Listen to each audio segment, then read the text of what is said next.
Super Marco. Pero ganun kataas yung win rate ni Kelra pa nag-ruby siya. Alright, so hindi ko inasahan to, pero we'll have to wait and see what's gonna happen here for the game number 1 of Onyx. Laban sa See You Soon. And it's gonna be a very interesting jungle progression sa puntong to. Kasi it's also, iba yung hapditin ng Granger sa jungle eh. Malaki ang pagkakaiba ng Granger sa jungle at Granger sa lane. Ang only disadvantage niya is maybe the stacks medyo less. Oo. Kasi you're Wala relying yun on eh. individual kills sa jungle, which is mas maraming target sa lane, di ba? Pero given the fact na yung Onyx Philippines, ang lakas ng control nila sa mid, expect mo si Granger din mauubusan ng pag-gain ng stacks kasi maski yung jungle ng SYS kukunin ni King Actually, Kong. baka nga pati yung lane kunin din ni King Kong eh. Lahat. Oo, mamaya. Ay, actually, yun yung ginagawa nila kanina. Yeah. Yung XP, yung hindi na magle-lane para makuha ni King Kong yung mga minions. Pero teka lang, Brusco nag-flicker in at walang tinamaan from SYS. Yeah, and for now, that's actually a really good answer. And there's a micro Yung microhan, magandang sagot yun. Oo. Pero ang tanong dito is, can you keep this up? Kaya nyo ba ituloy-tuloy ito hanggang mamaya? And so far, si Keller sabi niya, okay lang, sige, barilin mo ako, no, man. Wala epek eh. Why, Pek? Hindi mo pa mararamdaman si Nomad siguro mga 9, 10 minutes pa. Pero ang kagandahan sa hero ni Keldra, kahit mismong pure marksman yung gamit niya, hindi na nga siya halos dinadalaw ng Onyx Philippines. Ganun sila katiwala sa sustainability ni Keldra alone. What more pag naka-Ruby pa, lalo na hindi mo na talaga kailangan dalawin yan. Kaya nga.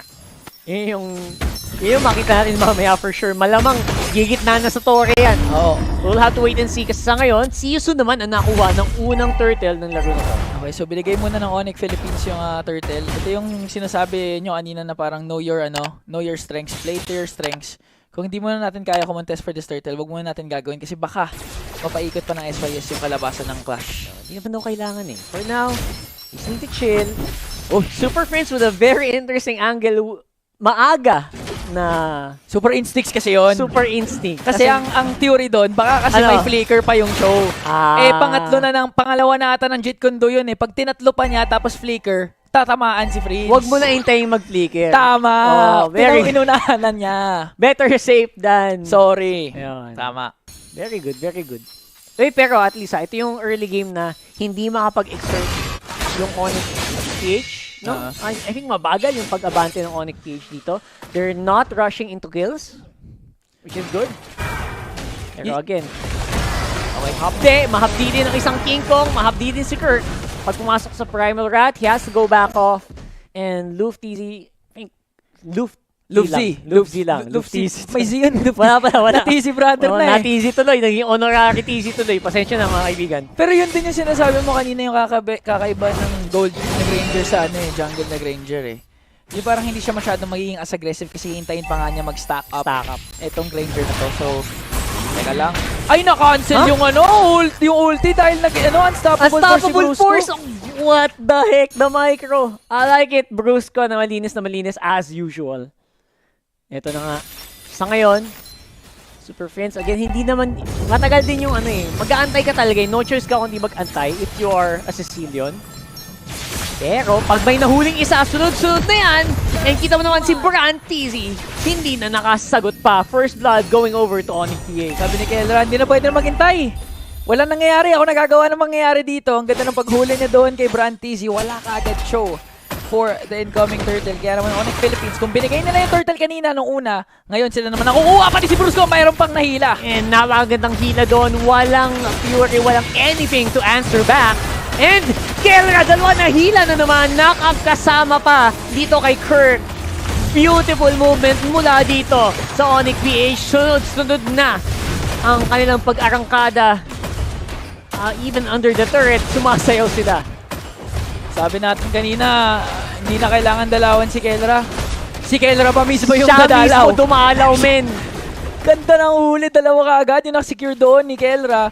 Yung akala mo, yung mga gold laner lang, yung bibigay sa Lord, yung babawa sa turtle. Tapos iba yung magzazone. Si Kelra yung zumone. Ang sagot sa tanong, kita mo naman, kung ayaw lumaban sa akin nung kalingin ko, maghahanap ako ng kakalaban sa akin. Yun yung literal na naghahanap ng gulo. Oo. Naghahanap ng gulo si Kelra eh. Ang tahimik daw kasi masyado ng laban, walang Hindi siya sanay, nangyayari. hindi siya sanay na tahimik yung early game. Hindi siya sanay eh. Kailangan maingay ka agad eh. Sabi niya, pre, kanina yung laro natin 10:44. Ngayon 5 Kaya minutes nga na, eh. wala pa nangyayari. And ngayon, at least, di ba? At least sa scenario na to, that's what we kind of expect para sa Onyx Peach. I-expect natin yung early game nila na medyo late dumating, pero dumating pa rin naman yung early game aggression na mula dito sa ating M6 World Champions. Okay, so Brand DC humahanap talaga ng pwesto, makaisa kay Kedra kaso ang problema. Aware si Kedra eh. Tumama nga yung I'm offended pero walang tinuloy na galaw si Kedra kasi alam niya na baka nga nandyan yung show. Eto na, kinumit na yung sipa. Oh, si Kirk na naging target dito. We'll see you soon. Pero at least for now, makatakas naman with that Primal Wrath as well. -1 pa nga ang SYS. Make that -2. And dahil dyan, think they're gonna have to back off for now. Yun yung ayaw mo pag ano, pag may nasipa ka, pag show ka, nasipa mo yung Edith, tas walang chain crowd control or hindi niya ma-overburst ka agad. Lugi kayo kasi Lugi gusto pa. niya yan eh. Gusto niyang binibigyan siya eh. Parang- Para yung stock niya eh. Parang tinulungan mo pa yung Edith lumapit sa target mo, no? Diba, Target niya. Tinulungan mo na lumapit sa target, pinuno mo pa yung bar niya sa ilalim, kaya nung umulti ng Primal Rat, ang sakit! Ang sakit. Ang sakit talaga. Di ba? Pwede, no? Ang sakit. Oh. Alright, so sa ngayon, si Kera, sabi niya 2v1. Kaya naman! Oh, sabi Ah! Sabi Takil kasi, pa nga! sabi kasi ni Grabe Kelra naman. walang sipa yung show kakayanin to. Ayun na nga, nag-Primal Rat na naman itong si Kirk. At parang may tinamaan doon, pero ang problema, nawala din naman si Kelra pati si Kirk. That's gonna be a 2-4-2. Si Yusu nakakabawi kahit pa paano. May konting farm din from the duo doon sa taas with Super Friends and King Kong. Kaya wala ding damage dealer na present doon na pwedeng rumest back sa ginawa nila. Pero, dahil nga doon, I think it will still be an Onyx PH Turtle. At least for now. Si King Kong, non-stop yung farm. Level 12 right now. He's rushing it once more. Very classic King Kong on the jungle. Alam mo, naalala mo nung Open Finals tuwing pinapakita yung hitmap ni King Kong? Nalilito ka kung ano siya, kung red side ba siya o blue side kasi Buong mapa. buong mapa hitmap niya eh. Matic. And yun yung identity niya no? It's very interesting na gagawa niya yun, even on a Granger na technically malambot na hero yan. Oo. So hindi ka pwede basta-basta mag-boost check. Eh, kita mo naman, huli na naman yata. Brand TC na paggamit na dito ng malala. May flicker na din siya in a few seconds. I think they will be fine. Super Friends on the chase as well. Naghahanap ng pwede niya maging target dito. Bad impact, napakahapde. Talagang nadadahan-dahan na lang ang mga target niya and wala nang sagot pa. Laban dito sa Onyx PH. Ang sakit na ni Super Friends. 2-0-4 with the Sicilian. Yung late game insurance sana ng Onyx Philippines activated na kaagad. Brand TZ, show na yan ha. Hindi niya natakasan. Yung Sicilian, very mobile hero pero walang takas pag si Super Friends activated. Sobrang micro nila, hindi na siya nakashunpo. Oo. Grabe talaga. And ito yung sinasabi mo, ingan, 8 minutes, 9 minutes, game na agad. Ang mga Sicilian na batak na batak. Oo, 2-0-4 pa kaagad. SYS nag-conceal para naman kahit paano makalabas sa mapa pero si Luxy lumabas na nga nahuli ng 5 kaso ang problema masyadong masakit ang Super Family out of nowhere eh nabura sa mapa itong si Luxy tinamaan pa nga ni Ryzen nawala na rin si Nomad Brantigi na pa-flaker pero uhulihin ni King Kong with a triple. Napakaganda doon, special delivery pa mula kay Brusco, in your face, si Nomad. Hoy! Dinale. Fastest game? PH fastest game, 9 minutes, they're rushing it. They wanna go in, they wanna clean it up. And panalo si Igas.